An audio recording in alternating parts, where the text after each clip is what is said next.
গরু, ছাগল, হাঁস, মুরগি ও কবুতরের মল থেকে অদৃশ্যভাবে ছড়াচ্ছে ক্ষতিকর অন্ত্রপরজীবী জীবাণু। অথচ বিষয়টি নিয়ে একেবারে অজ্ঞ সাধারণ খামারিরা। নিজের অজান্তেই তারা হয়ে পড়ছেন সংক্রমণের শিকার। দাদারা গরু পাললে এসে এভাবে আমরা গরু পালতাছি, আমরা গরু থেকে যে কিভাবে রোগ ছড়ায় এগুলি তো আমার জানা নাই। ওইভাবে আমরা খাওয়াই বা হাঁস মুরগি পালি। কতদিন পরে ওরা এইটা রূপটা আছে আইতাছে বাইরে হাত মারি আছে এটা হ্যাঁ ভুলিয়া যা ইও। সম্প্রতি ময়মনসিংহ নগরীর কেওকাটখালী রেলওয়ে কলোনি এলাকা থেকে পশু, পাখি ও মানুষের মলসহ প্রায় ১৫০টি নমুনা সংগ্রহ করেন বাংলাদেশ কৃষি বিশ্ববিদ্যালয়ের প্যারাসাইটোলজি বিভাগের অধ্যাপক ডক্টর মোহাম্মদ শহীদুজ্জামানের নেতৃত্বে একদল গবেষক। নমুনাগুলোর ডিএনএ বিশ্লেষণ, পিসিআর এবং সিকোয়েন্সি পদ্ধতিতে করা হয় পরীক্ষা নিরীক্ষা।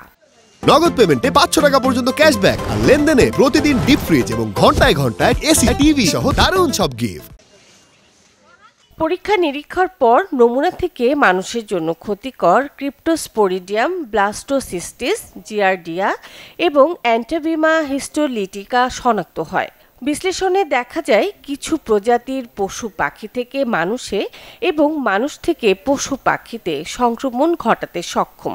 গরু, ছাগল এবং বিভিন্ন এই পোষা প্রাণী, বিশেষ করে আপনার এই কবুতর, এদের মলমূত্র স্যাম্পলটা আমরা কালেক্ট করেছি।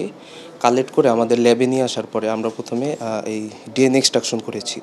ডিএনএ এক্সট্রাকশন করার পরে আপনার এই পিসিআর পদ্ধতির মাধ্যমে আমরা এই মানব শরীরে রোগ সৃষ্টিকারী বিভিন্ন জীবাণু শনাক্ত করতে সম্ভব হয়েছে। এলাকাগুলোতে জনসংখ্যা খুবই ঘনবসতিপূর্ণ এবং এই অঞ্চলে মানুষ, পশু পাখিদের যে অস্বাস্থ্যকর যে পরিবেশে বসবাস করে, সাধারণত এই অস্বাস্থ্যকর পরিবেশে তাদের মাধ্যমে যে এক প্রাণী থেকেও অন্য প্রাণীতে যে রোগীর বিস্তারটা, সেটা আমরা মূলত খুঁজে বের করার চেষ্টা করেছি।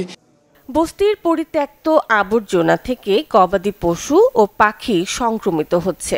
পরোক্ষভাবে এসব প্রাণীর সংস্পর্শে এসে মানুষও জীবাণুবাহী হয়ে পড়ছেন, যার ফলে ডায়রিয়া, অপুষ্টি, দুর্বলতা এবং জটিল পরিপাকতন্ত্র রোগে আক্রান্ত হচ্ছেন অনেকে।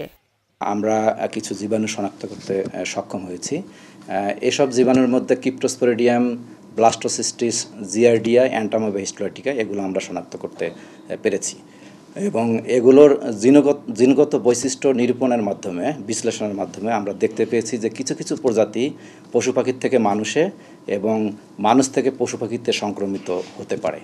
বিশ্লেষকরা বলছেন, যথাযথ পয় নিষ্কাশন, পশু পাখির পরিচ্ছন্ন পরিচর্যা এবং নিরাপদ পানির উৎস নিশ্চিত করা গেলে এই সংক্রমণ অনেকটাই প্রতিরোধ করা সম্ভব।